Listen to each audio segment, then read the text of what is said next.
Hello दोस्तों, आज हम लोग हमारी इस पॉलिटी के सेशन में और आगे बढ़ते हुए संविधान की प्रस्तावना को समझेंगे। जैसा कि आपने थंबनेल पर भी देखा होगा, यह हमारी सीरीज़ का तीसरा वीडियो लेक्चर है। आप इसके अंदर प्रस्तावना को बारीकी से समझने की कोशिश करेंगे। कॉन्सेप्ट और कुछ याद रखने के लिए आपको ट्रिक्स भी मिलेगी। तो हम लोग इसको शुरू करते हैं। मैं जयेश चौधरी आप सभी का स्वागत करता हूँ आपके अपने परिवार अध्ययन सेंटर पर। ठीक है, तो देखिए प्रस्तावना की सबसे पहले तो ये वाली बात कर लेते हैं कि प्रस्तावना कहाँ से आई है, कैसे हुआ है और प्रस्तावना होती क्या है। तो जैसे भारत का जो संविधान है, भारत के संविधान के अंदर सबसे पहले पेज पर यह बात लिखी हुई है कि पूरा का पूरा संविधान किस प्रकार के देश का निर्माण करना चाहता है। वो पहला पेज यानी कि प्रस्तावना, उस पहले पेज को हम लोग कह देते हैं प्रस्तावना। तो वो पहला पेज ये समझाता है कि आगे जो भी संविधान के अंदर बातें लिखी गई है, जितनी भी बातें लिखी गई है, उन सारे आर्टिकल, उन सभी भागों का प्रयोग करके हम किस तरह के राष्ट्र का निर्माण करना चाहते हैं, लोगों के लिए किस तरह की सुविधाएं बनाना चाहते हैं और देश का कैसा स्वरूप तैयार करना चाहते हैं। इस पूरी चीज को हम लोगों ने एक प्रस्तावना में छोटे प्रारूप में लिख रखा है। मतलब हम कह सकते हैं कि पूरे संविधान की छवि को हमने प्रस्तावना में उतार दिया है। जो प्रस्तावना है वो पूरे संविधान की छवि का काम करती है। तो देखते हैं हम लोग इसको कोशिश करते हैं समझने की। सबसे पहले तो ये आती है कि प्रस्तावना आई कहाँ से। तो जब संविधान बनाने की प्रक्रिया चल रही थी तो उसी प्रक्रिया में हमारे संविधान सभा की तीसरी बैठक हुई थी, जो कि 13 दिसंबर 1946 को हुई थी।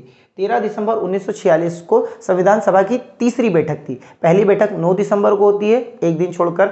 11 दिसंबर को दूसरी बैठक होती है और फिर एक दिन छोड़कर 13 दिसंबर को तीसरी बैठक होती है।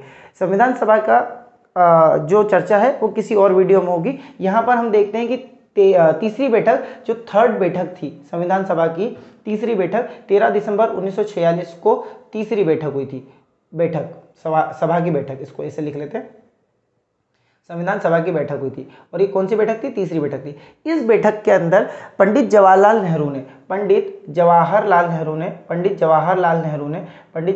नेहरू ने उद्देशिका प्रस्ताव प्रस्तुत किया था। उद्देशिका ऑब्जेक्टिव रिजोल्यूशन, उद्देशिका प्रस्ताव। अब ये उद्देशिका प्रस्ताव पंडित जवाहरलाल नेहरू ने तीसरी बैठक को 13 दिसंबर 1946 को प्रस्तुत किया। ये उद्देशिका प्रस्ताव क्या था? ये उद्देशिका प्रस्ताव संविधान सभा के सामने एक उद्देश्य को रिप्रेजेंट कर रहा था कि हम पूरी संविधान सभा मिलकर के किस प्रकार के संविधान का निर्माण करना चाहिए, या हम सबको मिलकर के कैसा संविधान बनाना चाहिए जो आगे चलकर कैसे देश का निर्माण करेगी। ये उस संविधान को बनाने के लिए अपने ऑब्जेक्ट को दिया था, ये अपने उद्देश्य को प्रस्तुत किया था। तो ये पूरा का पूरा उद्देशिका प्रस्ताव जो था, ये संविधान को किस प्रकार बनाया जाए इसके ऊपर बिल था, इसके ऊपर ये प्रस्ताव था। ये बिल अल्टीमेटली 22 जनवरी अगले साल, यहाँ पर 1946 है तो अगले साल 22 जनवरी 1947 को इस उद्देशिका प्रस्ताव को अपना लिया गया, एक्सेप्ट कर लिया गया। और जब इस उद्देशिका प्रस्ताव को अपना लिया गया तो इसी उद्देशिका प्रस्ताव के माध्यम से हमारा पूरा संविधान तैयार होता है। पूरी संविधान सभा ने इसको बिल सबने वोटिंग करी और वोटिंग में इसको पास कर दिया। और जब ये पास हो गया, मतलब हमारी पूरी संविधान सभा की जो फाइनल मंशा हुई कि हम किस तरह का संविधान बनाएंगे, वो इस तरह का संविधान बनाएंगे जैसा इस उद्देशिका प्रस्ताव में लिखा हुआ है। तो इसी उद्देशिका प्रस्ताव को बाद में परिवर्तित करके, थोड़ा बहुत मॉडिफाई करके हमने अपने संविधान की प्रस्तावना बना लिया। पहले ये कहता था उद्देशिका प्रस्ताव के तौर पे कि कैसा संविधान बनेगा। अब जब इसको हमने परिवर्तित करके प्रस्तावना बना लिया, तो अब ये प्रस्तावना कहती है कि हमारा संविधान किस प्रकार का बना है या हमारा संविधान किस प्रकार का है। तो आपसे यहाँ पर एक प्रश्न बनता है कि हमारी वर्तमान प्रस्तावना किस चीज का परिवर्तित रूप है। तो आप कहेंगे उद्देशिका प्रस्ताव का परिवर्तित रूप ही प्रस्तावना है। उद्देशिका प्रस्ताव का परिवर्तित रूप ही प्रस्तावना है। तो पंडित जवाहरलाल नेहरू ने उद्देशिका प्रस्ताव दिया, जो कि 22 जनवरी 1947 को एक्सेप्ट हुआ। इसी को मॉडिफाई करके हमने वर्तमान संविधान की प्रस्तावना बना लिया। यहाँ तक आप समझ गए। तो ये परिवर्तित रूप है प्रस्तावना, यहाँ से प्रस्तावना हमारे संविधान में आती है।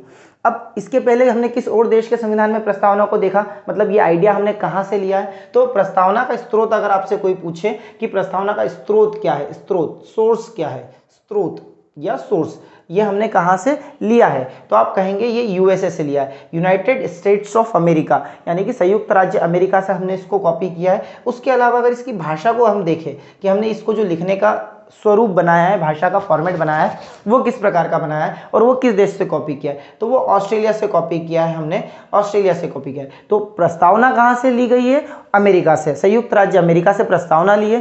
प्रस्तावना की भाषा कहाँ से ली गई है, तो यूनाइटेड स्टेट अमेरिका से तो हमने स्रोत मतलब पूरी की पूरी प्रस्तावना लिया। उसके बाद में अगर भाषा की बात करेंगे तो ऑस्ट्रेलिया से लिया है। ठीक है, अब इसके आगे बात करते हैं हम लोग कि हमारी प्रस्तावना क्या है और कैसे शुरू करती है और आगे बढ़ती है। इसको साफ कर देते हैं। ठीक है, आगे की बात करते हैं। तो देखिए हमारी जो प्रस्तावना वो शुरू होती है हम भारत के लोग, हम भारत के लोग। तो सबसे पहला ये भी अपने आप में एक क्वेश्चन है, हम भारत के लोग। तो देखिए, और अगर इंग्लिश में लिखा होता है तो we the citizen of India, we the people of India, हम भारत के लोग, ऐसे करके ये चालू होता है। तो एक प्रश्न यहाँ पर बनता है कि हमारे संविधान में भारत देश का नाम क्या लिखा हुआ है। जैसे भारत के कई सारे नाम है ना, हिंदुस्तान है, आर्यव्रत है, जम्बू द्वीप है, भारत है, इंडिया है। तो इन सारे में से, सारे नामों में से कौन से नाम हमारे संविधान में लिखे गए हैं, ऑफिशियल नाम है। तो हमारे संविधान में हिंदी में आप देखेंगे तो भारत लिखा हुआ है और इंग्लिश में जब ये प्रीएम्बल आप देखेंगे तो इंडिया लिखा हुआ है। तो भारत अर्थात इंडिया, ये दो नाम हमारे संविधान में हमारे देश को दिए गए हैं। तो हम भारत के लोग या we the people of India, यहाँ से हमारी संविधान की प्रस्तावना शुरू होती है, या हम कह सकते हैं पूरा संविधान शुरू होता है, क्योंकि ये पूरे संविधान का पहला पेज है। तो हमारे संविधान का सबसे पहला अक्षर क्या हो गया, पहला सेंटेंस क्या हो गया, हम भारत के लोग। मतलब ये पूरी किताब, संविधान की पूरी किताब आगे जो भी बात कहेगी ये कौन कह रहा है, हम भारत के लोग कह रहे हैं। कौन कह रहा है, हम भारत के लोग। मतलब इस प्रस्तावना या पूरे संविधान की जो अंतिम शक्ति है वो कौन है, भारत की जनता है। पूरे संविधान की अंतिम शक्ति, संविधान की अंतिम ताकत, संविधान की अंतिम शक्ति, अंतिम शक्ति कौन है, अंतिम शक्ति तो भारत की जनता, भारत की जनता। अच्छा, आगे बढ़ते वापस, क्या कहती है हमारी प्रियम्बल, क्या कहती है, हम भारत के लोग भारत को 5 तरह का देश बनाना चाहते हैं। हम भारत को कैसा बनाना चाहते हैं, इस 5 तरह का देश। देखिए, नंबर 1, संपूर्ण प्रभुत्व संपन्न। एक एक अक्षर मैं आपको क्लियर करूंगा, ध्यान से सुनते रहिएगा। संपूर्ण प्रभुत्व संपन्न, संपूर्ण प्रभुत्व संपन्न, संपन्न, संपूर्ण प्रभुत्व संपन्न, समाजवादी, समाजवादी, पंथ निरपेक्ष, संपूर्ण प्रभुत्व संपन्न, समाजवादी, पंथ निरपेक्ष, पंथ निरपेक्ष, निरपेक्ष, या इसको धर्मनिरपेक्ष भी कह सकते हो आप। संपूर्ण प्रभु, अच्छा संविधान में ये शब्द लिखा है लेकिन मीनिंग ये भी होता है, संपूर्ण प्रभुत्व संपन्न, समाजवादी, पंथ निरपेक्ष या धर्मनिरपेक्ष। अगला, लोकतांत्रिक, लोकतांत्रिक गणराज्य बनाने के लिए, गणराज्य बनाने के लिए हम भारत के लोग भारत को संपूर्ण प्रभुत्व संपन्न, समाजवादी, पंथ निरपेक्ष, लोकतांत्रिक गणराज्य बनाने के लिए, गणराज्य बनाने के लिए आगे की बात जो भी कहेंगे वो ये 5 चीजें बनाने के लिए करेंगे। हम भारत को कैसा बनाना चाहते हैं, इन 5 स्वरूप जैसा बनाते हैं। क्या है ये 5 स्वरूप, एक एक करके सारे पॉइंट को समझते हैं। सबसे पहले बात करते हैं, हम भारत को संपूर्ण प्रभुत्व संपन्न बनाना चाहते हैं। तो संपूर्ण प्रभुत्व संपन्न का मतलब क्या हो गया, संपूर्ण प्रभुत्व संपन्न का मतलब हो गया कि जिस देश में कोई व्यक्ति जो रूल कर रहा है, रूल करने वाली जो पूरी की पूरी संस्था, गवर्नमेंट या व्यक्ति है, किसी भी देश पर रूल करने वाली जो संस्था या गवर्नमेंट या जो भी व्यक्ति है, प्राइम मिनिस्टर है, राष्ट्रपति है, राजा है, जो भी पोस्ट वहाँ पर होती है, किसी देश में चांसलर होती है, किसी देश में प्रधानमंत्री होती है। तो जिस भी देश में ये सारी पोस्ट जो उस देश पर रूल कर रही है, इन पोस्ट पर जो लोग काम कर रहे हैं, अगर ये लोग उस देश के नागरिक है तो वो देश कहलाता है संपूर्ण प्रभुत्व संपन्न। उदाहरण के तौर पे हमारे देश में अगर कोई व्यक्ति राष्ट्रपति, प्रधानमंत्री या किसी भी संवैधानिक पद पर जाएगा तो उसके लिए कंपलसरी कंडीशन होती है कि वो भारत का नागरिक हो। यही बात साबित करती है कि भारत एक संपूर्ण प्रभुत्व संपन्न देश है। लेकिन जब अंग्रेज हम पर राज करते थे तो क्या अंग्रेज भारत के मूल नागरिक थे? नहीं, वो दूसरे देश के नागरिक थे और वो हम पर आकर के राज कर रहे थे, तभी तो हम गुलाम थे। अगर हमारे ही देश का कोई व्यक्ति राज करता, जैसे राजा महाराजा राज करते, तो हम उसको गुलामी थोड़ी ना कहते हैं। ठीक है, हम संपूर्ण प्रभुत्व संपन्न ही कहलाते हैं। तो संपूर्ण प्रभुत्व संपन्न का मतलब हो गया हमारे देश का सारा कंट्रोल जिस व्यक्ति या जिस संस्था या जिस गवर्नमेंट के पास में, जिस बॉडी के पास में है, वो पूरी की पूरी बॉडी उस देश के लोकल लोगों से बनी हो, उस देश के नागरिकों से बनी हो। तो संपूर्ण प्रभुत्व संपन्न का अर्थ क्या हो गया, उस देश के लोगों के द्वारा। दूसरी बात, समाजवादी। ऐसा देश जिसके अंदर सभी लोगों में सौहार्द, सभी स्तरों में बराबरी का भाव हो, सभी लोगों का ध्यान रखा जाता हो, सभी वर्गों का ध्यान रखा जाता हो, भाईचारे का ध्यान रखा जाता हो, समाजवाद में बुजुर्गों का, बच्चों का, महिलाओं का ध्यान रखा जाता हो, थर्ड जेंडर का ध्यान रखा जाता हो। इस तरह की जो भी सामाजिक बुराइयां होती है, अगर हम उसे खत्म कर देते हैं तो इस प्रकार के समाज को कहते हैं समाजवाद। तो हमारे देश संपूर्ण प्रभुत्व संपन्न होना चाहिए, मतलब हमारे द्वारा चलाया जाना चाहिए। समाजवादी यानी कि हमारे देश के अंदर से सामाजिक बुराइयां खत्म हो जानी चाहिए। तीसरे नंबर पर आती है पंथ निरपेक्ष या फिर धर्मनिरपेक्ष। ऐसा देश जो देश कहे कि इस देश का कोई धर्म नहीं है, देश के अंदर रहने वाले लोगों का अपना अपना धर्म हो सकता है, लेकिन देश का कोई धर्म नहीं है। तो भारत का कोई धर्म नहीं है, भारत सभी धर्मों का समान आदर करता है, सम्मान करता है, लेकिन भारत किसी एक धर्म को अपनाता नहीं है।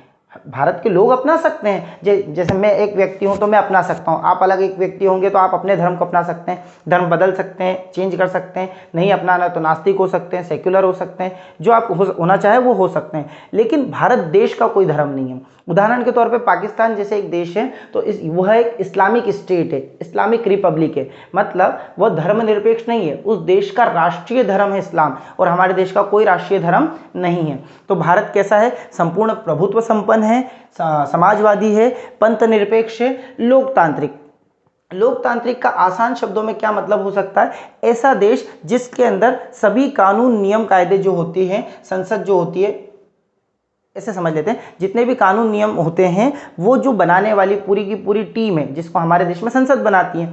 तो किसी भी देश के अंदर नियम कानून बनाने वाली जो संस्था है, यही संस्था संसद, ये अगर इलेक्टेड होती है, निर्वाचित होती है, जनता द्वारा निर्वाचित होती है, चुनाव होता है, निर्वाचित होती है या चुनाव होता है, ऐसा देश जिसके अंदर कानून बनाने वाली संपूर्ण संस्था, संसद हो सकती है, जातीय संसद, नेशनल पंचायत, जो नाम उसका हो, हमारे यहाँ पर वो संसद है तो हम संसद के हिसाब से बात करते हैं। ऐसा देश जिसके अंदर कानून बनाने वाली पूरी की पूरी संसद जनता के द्वारा चुनी जाती है, जनता द्वारा ही तय की जाती है, इलेक्शन होता है, वो देश कहलाता है लोकतांत्रिक। तो भारत के अंदर भैया सारी चीज़ों का इलेक्शन होता है, राष्ट्रपति का इलेक्शन होता है, प्रधानमंत्री का इलेक्शन होता है, और प्रधानमंत्री का इलेक्शन मतलब आम चुनाव, लोकसभा के चुनाव में से प्रधानमंत्री चुना जाता है, मुख्यमंत्री के लिए विधानसभा के चुनाव होते हैं, और अपने अपने स्तर पर अलग अलग चुनाव होते रहते हैं। इस प्रकार भारत के अंदर जो समाज व्यवस्था, सरकार व्यवस्था है, शासन व्यवस्था, वो एक लोकतांत्रिक शासन व्यवस्था है। इसमें सभी लोगों के मतों का बराबर अधिकार होता है। लोकतांत्रिक, लोगों से बना तंत्र, लोकतांत्रिक व्यवस्था है।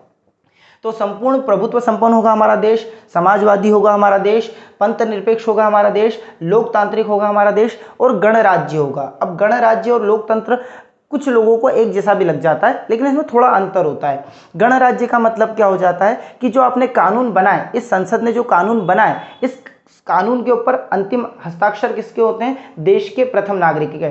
मतलब इस देश में जो सबसे बड़ा व्यक्ति है, सबसे बड़ा मतलब ऐसे उम्र में या हाइट में नहीं, सब पद में, सम्मान में, जो देश का सबसे बड़ा व्यक्ति होगा, जो कि हमारे देश में राष्ट्रपति होता है। किसी देश में राजा हो सकता है, किसी और देश में राष्ट्रपति हो सकता है, किसी देश में कोई तानाशाह भी हो सकता है। तो अपने देश का जो सबसे बड़ा आदमी होगा, जिसकी साइन के बाद कोई एक बात कानून बन जाती है, वो व्यक्ति अगर निर्वाचित होता है तो उसे कहते हैं गणतंत्र या गणराज्य। ऐसा व्यक्ति जो जिसके साइन के बाद हर एक कागज, कानून लागू हो जाता है, हर एक कागज जिस पे लिखी हुई बात कानून बन जाती है, वो व्यक्ति अगर निर्वाचित होता है तो उसी को हम लोग कह देते हैं गणराज्य। अब इसको उदाहरण से समझ लेते हैं। जैसे हमारे देश में कोई भी कानून संसद बनाती है, संसद निर्वाचित है, मतलब हमारा देश लोकतंत्र हो गया। संसद जो कानून बनाती है उस पर राष्ट्रपति हस्ताक्षर करते हैं, और चूंकि राष्ट्रपति भी निर्वाचित होते तो हमारा देश गणतंत्र भी हो गया। तो हमारा देश लोकतंत्र भी है और गणतंत्र भी है। इसी के विपरीत एक उदाहरण ले लेते हैं हम लोग ब्रिटेन का। ब्रिटेन के अंदर कोई भी कानून जो होती है ब्रिटेन की संसद बनाती है, ब्रिटेन की संसद बनाती है, अर्थात वहां का देश भी कैसा हो गया? लोकतांत्रिक हो गया, क्योंकि संसद ने कानून बनाया। लेकिन वहां पर जो कानून बनाया वो वहां की रानी या राजा जो भी उस समय हो, वो उस पर अंतिम हस्ताक्षर करते हैं। तो वहां पर वो गणतंत्र नहीं हो पाया। क्यों? क्योंकि राजा रानी के तो बच्चे वापस से राजा रानी बनेंगे, उनका कोई इलेक्शन तो हो नहीं रहा है। तो वो देश लोकतंत्र तो है परंतु गणतंत्र नहीं है। समझ में आ गया होगा। ऐसे भूटान में है, ऐसे जापान में है, मोनार्की वाले जितने भी देश है उन जगहों पर ऐसा ही होता है, जहाँ पर कानून बनाने के लिए संसद या स्तर तो है जो कानून बना रहे, लेकिन साइन करने के लिए, अंतिम हस्ताक्षर करने के लिए राजा के पास में ले जाया जाता है। ठीक है, तो हमारा देश गणराज्य भी है। तो भारत को इस 5 तरह का राज्य बनाना है, और ये हम सब भारत के लोगों की जिम्मेदारी है कि भारत के लोगों को भारत को संपूर्ण प्रभुत्व संपन्न, समाजवादी, पंथ निरपेक्ष, लोकतांत्रिक गणराज्य बनाना है। और ये सीक्वेंस मैंने बिल्कुल संविधान की प्रस्तावना में जिस प्रकार से लिखा है वही लिया है, कभी सीक्वेंस आपसे पूछे तो ध्यान रखिएगा। अब इस 5 तरह का भारत बनाने के लिए हम क्या करेंगे, आगे देखते हैं।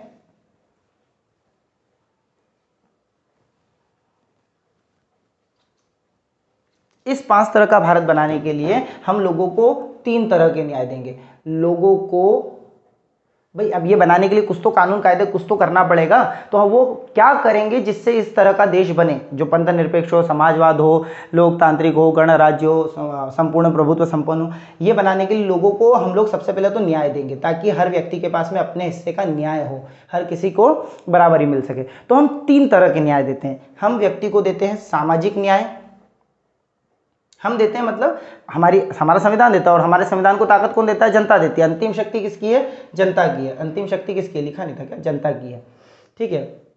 लोगों को सामाजिक न्याय, आर्थिक न्याय, अभी हम समझेंगे इसको। 3 तरह के न्याय, सामाजिक न्याय, दूसरा आर्थिक न्याय और तीसरा राजनीतिक न्याय। राजनीतिक न्याय, ये 3 तरह का न्याय आपको जनता को, लोगों को देना ही पड़ेगा। ये हमारे संविधान की प्रस्तावना कहती है।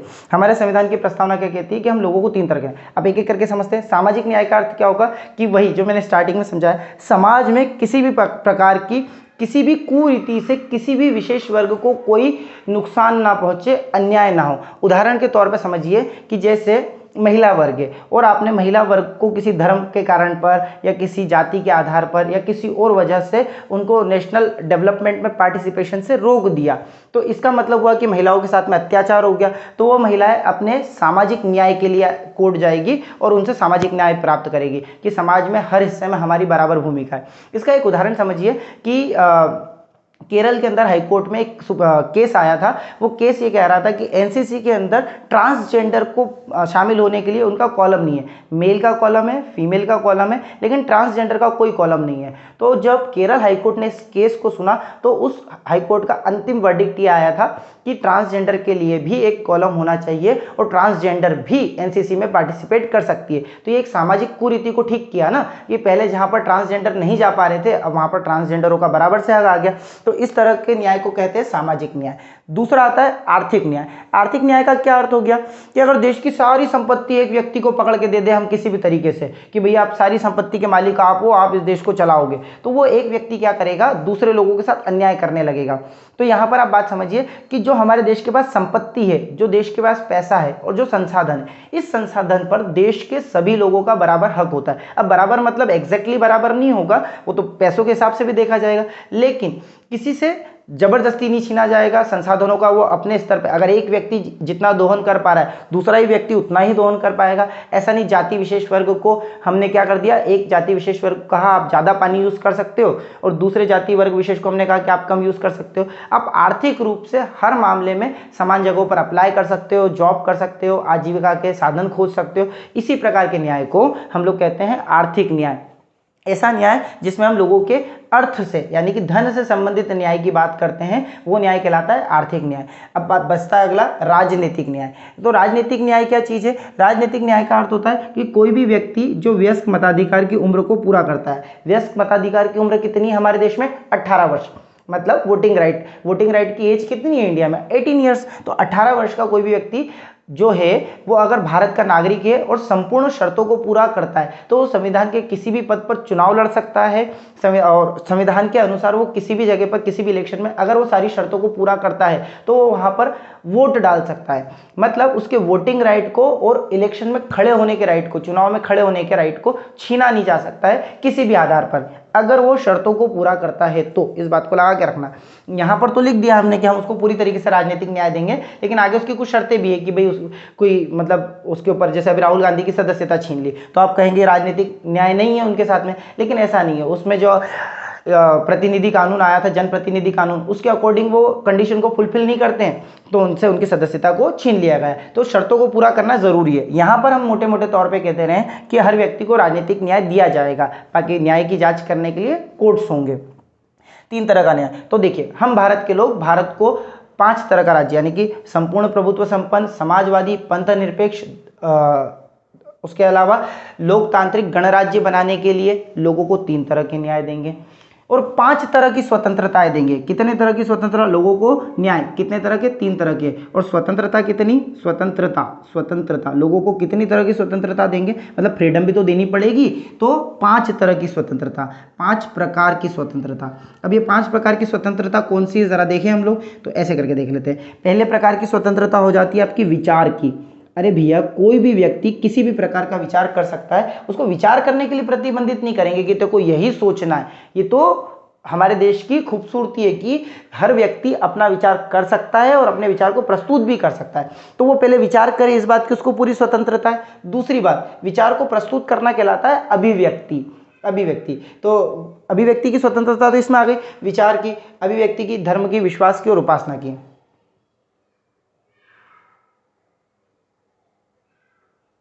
विचार की, अभिव्यक्ति की, विश्वास की। जैसे हमारे देश में तमाम तरह के लोग होते हैं। कुछ लोग आजकल जैसे मॉडर्न एजुकेटर्स हो गए हैं जो यूट्यूब पर आपको कई सारी बातें सिखा रहे हैं, तो आप उन पर विश्वास कर सकते हैं, ये आपकी पूरी चॉइस होगी। कोई बाबा वगैरह हो जाते हैं, धार्मिक गुरु हो जाते हैं, उन पर आप विश्वास कर सकते हैं, ये भी आपकी स्वतंत्रता है। अगर आपको किसी पर विश्वास नहीं करना है तो ये भी आपकी स्वतंत्रता है। जबरदस्ती किसी पर विश्वास करने की जरूरत नहीं है आपको। तो आप विचार की स्वतंत्रता है आपके पास में, अभिव्यक्ति की स्वतंत्रता है, धर्म की है, आप किस धर्म को मानना चाहते हैं यह भी आपको जबरदस्ती थोपा नहीं जाएगा। आपको ये मानने के लिए ज़रूरी नहीं किया जा सकता कि आपको यही धर्म मानना है या यह धर्म नहीं मानना है। आप चाहे तो आप एक्स धर्म माने, आप चाहे तो आप वाई धर्म माने, आपका जो मन है आप उस धर्म को मान सकते हैं। इस बात के लिए कोई जोर जबरदस्ती नहीं होगी, पूरी तरीके से स्वतंत्रता होगी। विचार, अभिव्यक्ति, विश्वास, धर्म और उपासना। उपासना का मतलब क्या हो गया कि भैया मैं तो किसकी पूजा करता हूँ।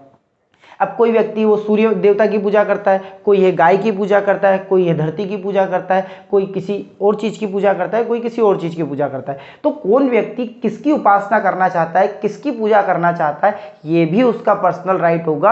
अब कल को कोई कहे कि भाई बकरी हमारी राष्ट्र मतलब ऐसे धार्मिक जानवर है, हम तो इसकी पूजा करेंगे, तो इसकी करो, कोई उसे मना नहीं कर सकता।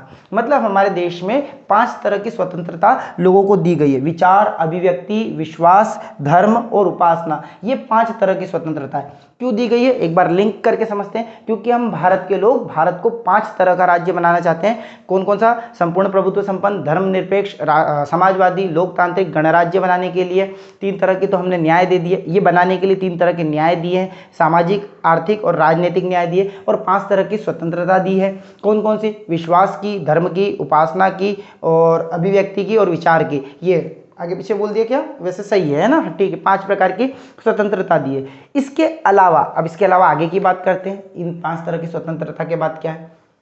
ये एक प्रश्न कई बार आया है, कितने तरह का न्याय दिया गया है, कितने तरह के स्वतंत्रताएं दी गई है प्रस्तावना के अकॉर्डिंग।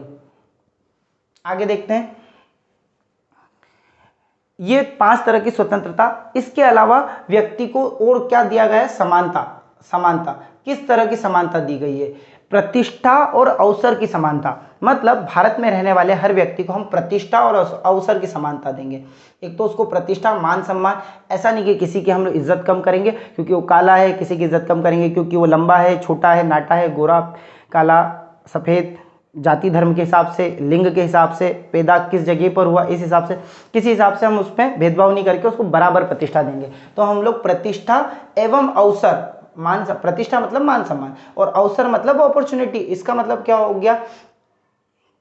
अवसर, ठीक तो है। अवसर की समानता का मतलब क्या हो गया कि लोक निर्माण के कार्यों में, मतलब किसी भी प्रकार के जो देश हित में जो कार्य होंगे उनकी जब बात आएगी तो सभी लोगों को समान रूप से भागीदारी निभाने का अवसर दिया जाएगा। ऐसे नहीं किसी जाति विशेष वर्ग से ये चीज़ों को छीन लिया जाएगा। समान अवसर, समान प्रतिष्ठा दी जाएगी। तो अवसर और प्रतिष्ठा की समता दी जाएगी। तो 3 तरह के न्याय, 5 तरह की स्वतंत्रता, 2 तरह की समानता दी जाएगी। और इन सब से हम देश में क्या बनाना चाहते हैं? तो इन सब से हम लोग देश के अंदर व्यक्ति की गरिमा, अब क्या बनाना चाहते हैं?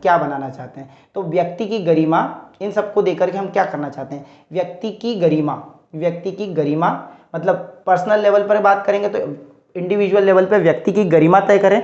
गरिमा मतलब डिग्निटी, उसकी एक इज्जत, उसका मान सम्मान, वही वाली बात। तो व्यक्ति की गरिमा और देश की यानी कि राष्ट्र की एकता अखंडता, एकता और अखंडता। अखंडता। मतलब ये सारी चीजें, 3 तरह के न्याय, 5 तरह की स्वतंत्रता, 2 तरह की समानता देकर के आप क्या बनाना चाह रहे हो, तो इंडिविजुअल लेवल पे लोगों की गरिमा और राष्ट्र के लेवल पर एकता और अखंडता बनाने के लिए इस पूरी चीज की बंधुता करते हैं। मतलब इस सिस्टम को हम भानते हैं, ऐसा भाईचारे की बंधुता पैदा करते हैं कि हमारा सिस्टम ऐसा बन जाए कि ये सब कुछ चले और फाइनली देश ऐसा बन जाए जिसमें व्यक्ति की गरिमा हो, राष्ट्र की एकता और अखंडता हो। इस तरह की बात हम लोगों ने करी कि, तो देखिए अब क्या क्या बोला है, पूरा एक बार पूरा दोहरा लेते हैं ताकि समझने में आसानी हो जाएगी कि हम भारत के लोग भारत को समाजवादी, पंथ निरपेक्ष, लोकतांत्रिक, संपूर्ण प्रभुत्व संपन्न गणराज्य बनाने के लिए लोगों को 3 तरह के न्याय, आर्थिक, सामाजिक, राजनीतिक न्याय देते हैं तथा लोगों को 5 तरह की स्वतंत्रता, विचार, अभिव्यक्ति, विश्वास, धर्म और उपासना की स्वतंत्रता देते हैं। ये 5 तरह की स्वतंत्रता। 2 तरह की समानता देते हैं, क्या क्या, प्रतिष्ठा और अवसर की समानता देते हैं जिससे व्यक्ति की गरिमा और राष्ट्र की एकता और अखंडता तय होगी, इसमें बंधुता आएगी।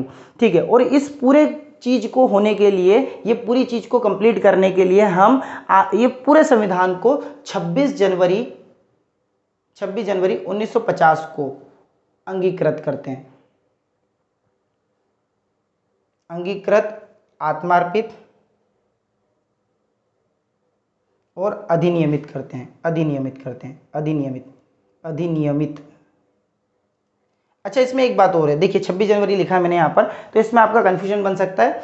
देखिए एक है 26 नवंबर 1949, 49, तो इस दिन तक हम लोगों ने ये 3 चीजें कर दी थी। मतलब संविधान की प्रस्तावना में ये तारीख लिखी है कि हम ये प्रस्तावना को और इस संविधान को 26 नवंबर 1949 को अंगीकृत, आत्मार्पित और अधिनियमित करते हैं। और इस तारीख से जो मैंने लिखी 26 जनवरी 1950 को, इस तारीख से हम इसे लागू करते हैं।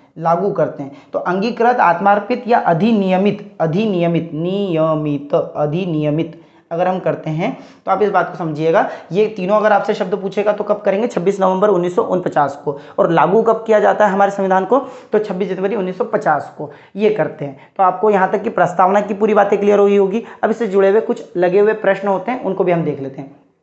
जैसे सबसे पहला प्रश्न तो ये लगता है इससे कि इसके अंदर बंधुता, एकता और स्वतंत्रता, ये 3 शब्द कहाँ से लिए गए, मतलब लिबर्टी, इक्वलिटी और फर्टिनिटी, ये 3 शब्द है। लिबर्टी यानी कि स्वतंत्रता, फिर इक्वलिटी यानी कि समानता, और तीसरा शब्द हो जाता है बंधुता। तो ये अगला प्रश्न आपके पास में आ जाता है बंधुता। ये तीनों शब्द आपने कहाँ से लिए हैं या किस देश की क्रांति से लिए, तो आप कहेंगे कि हमने ये फ्रांस की क्रांति से ले लिए। फ्रांस की क्रांति में तीनों शब्दों का जन्म हुआ या वो तीनों साथ में बोले गए, वहां से हमने इनको कॉपी कर लिया। तो हमारी प्रस्तावना के अंदर स्वतंत्रता, समानता और बंधुता, ये तीनों शब्द कहाँ से लिए गए, फ्रांस से लिए गए। इसके अलावा क्या प्रश्न बन सकता है कि हमारे यहाँ पे न्याय के आदर्श, मतलब न्याय जो लिए हमने 3 तरह के, सोशल, इकोनॉमिकल एंड पॉलिटिकल, राजनीतिक, सामाजिक, आर्थिक और राजनीतिक। ये न्याय के आदर्श हमने कहाँ से लिए हैं, राजनीतिक। ये न्याय के आदर्श हमने कहाँ से लिए हैं, तो ये आप कहेंगे रूसी क्रांति से या रूस से लिए हैं। ये हमने कहाँ से लिए हैं, रूस से लिए हैं। अब एक और सवाल आता है कि एक प्रश्न ये पूछा जाता है कि क्या यह प्रस्तावना हमारे संविधान का हिस्सा है कि नहीं है। उदाहरण के लिए समझिए कि ये डिस्प्यूट आया क्यों, ये विवाद आया क्यों। जैसे हमारी किताब होती है तो उसमें जो इंडेक्स होता है, हम किताब को जब मानते हैं तो उसके अंदर इंडेक्स को पार्ट मानते हैं कि नहीं मानते, इस बात पे हम लोग अगर सोचेंगे तो कंफ्यूज हो सकते हैं, क्योंकि उसमें से तो कोई सवाल आ नहीं रहा है, उसमें तो टॉपिक के नाम है और वो टॉपिक के नाम आगे भी दिए हुए हैं। तो इसको हम लोग हिस्सा माने कि ना माने, ये एक डिस्प्यूट पैदा होता है। तो भारत की संविधान की जो प्रस्तावना है वो संविधान का हिस्सा है कि नहीं है। तो फाइनली कोर्ट ने ये तय किया केशवानंद भारती केस के अंतर्गत कि प्रस्तावना संविधान का हिस्सा है। तो मैं इसे साफ कर देता हूँ, आगे बताता हूँ आपको क्या प्रश्न बनेगा आपका। यहाँ पर आपसे पूछेगा, एक तो ये पूछेगा कि क्या प्रस्तावना संविधान का हिस्सा है, तो हाँ है। प्रस्तावना संविधान का हिस्सा है, तो हाँ है। प्रस्तावना संविधान का हिस्सा है, संविधान का भाग है, संविधान का हिस्सा, भाग मतलब हिस्सा है, पार्ट है। ठीक है, और ये किस केस से साबित होता है, तो ये केशवानंद भारती केस से साबित होता है। केशवानंद भारती बनाम स्टेट, केशवानंद भारती बनाम इंडिया। मतलब ये केस में ये सिद्ध हुआ, सुप्रीम कोर्ट ने माना कि हाँ प्रस्तावना जो है संविधान का हिस्सा है। और अगर ये संविधान का हिस्सा है तो मेरा अगला प्रश्न आपसे ये बनेगा, क्या हम प्रस्तावना के अंदर संशोधन कर सकते हैं। तो देखिए इसका भी जवाब ऐसे ही आएगा। अगर ये संविधान का हिस्सा है तो संविधान के हिस्से में संशोधन किया जा सकता है, हाँ बिल्कुल किया जा सकता है, तो इसके अंदर भी किया जा सकता है। अगर ये संविधान का हिस्सा है तो इसके अंदर संशोधन संभव है, इसके अंदर संशोधन हो सकता है कि नहीं हो सकता है, तो संशोधन हो सकता है, संशोधन हो सकता है, हो सकता है, संशोधन हो सकता है। एक ये वाला पॉइंट आप नोट करना, ये वाला पॉइंट आप नोट करना, संशोधन हो सकता है। अब सवाल ये आएगा, अगर संशोधन हो सकता है, अगर संशोधन हो सकता है, ये दोनों पॉइंट आप नोट करना, इसके इधर का साफ कर दें, ठीक है। तो देखिए अगर ये संशोधन हो सकता है तो सवाल आता है कि ये संशोधन कभी हुआ है या नहीं हुआ है। तो हमारी प्रस्तावना के अंदर टोटल आज तक एक बार संशोधन हुआ है। कि कितनी बार संशोधन हुआ है, कितनी बार संशोधन, कितनी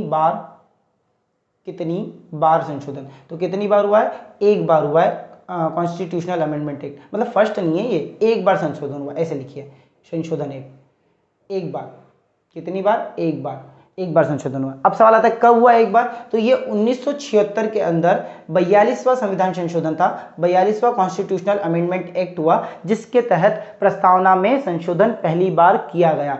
कितनी बार संशोधन, एक बार संशोधन। कब हुआ संशोधन, 1976 में। 4 और 2 42 है ना, तो 4 और 2 6, तो 76, 6 से बन जाएगा 76, तो 4 और 2 6 76। तो 1976 में 42वें संविधान संशोधन से 42 कॉन्स्टिट्यूशनल अमेंडमेंट एक्ट से पहली बार हमारे संविधान की प्रस्तावना में संशोधन हुआ। और संशोधन हुआ तो इसके अंदर 3 नए शब्दों को जोड़ा गया। इसके अंदर एक समाजवाद शब्द को जोड़ा गया, समाजवाद शब्द को जोड़ा गया, पहले कैसा था ये, इसके अंदर एक पंथ निरपेक्ष शब्द को जोड़ा गया, ये पंथ निरपेक्ष, ये दोनों शब्द आप देखेंगे, पंथ निरपेक्ष, ये दोनों शब्द आप देखेंगे तो स्टार्टिंग में जोड़े गए कि हम हमारे देश को संपूर्ण प्रभुत्व संपन्न समाजवादी पंथ निरपेक्ष, ये नया जोड़ा है, लोकतांत्रिक गणराज्य बनाना चाहते हैं। तो पहले क्या था, संपूर्ण प्रभुत्व संपन्न लोकतांत्रिक गणराज्य, ये 3 शब्द थे, बाद में 2 जोड़ दिए।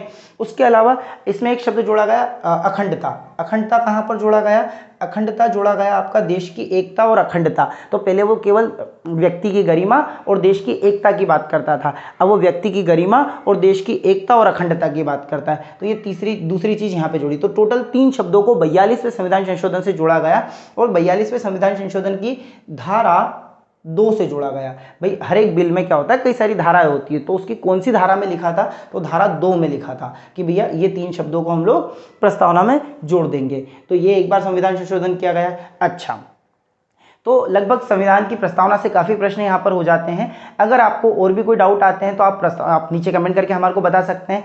अगर आपको ये प्रस्तावना समझ में आई है तो हमारे आगे के और कंटिन्यू पॉलिटी के वीडियो आते रहेंगे, उसको देखने के लिए हमारे चैनल को सब्सक्राइब कर लीजिए और हमारे को सहयोग प्रदान कीजिए शेयर बटन को यूज़ करके। और कुछ नहीं करना है आपको। अगर आपको हमारी वीडियो समझ में आ रही है, काम अच्छा लग रहा है, तो आप इसे शेयर कीजिए अपने ऐसे दोस्तों के साथ में जो तैयारी कर रहे हैं। बहुत आसानी से, बहुत ज़्यादा अच्छे तरीके से आपको समझाने की कोशिश करेंगे। अगर आपको अच्छा लग रहा है तो आप आपके मित्रों तक पहुँचाइए इसको। धन्यवाद।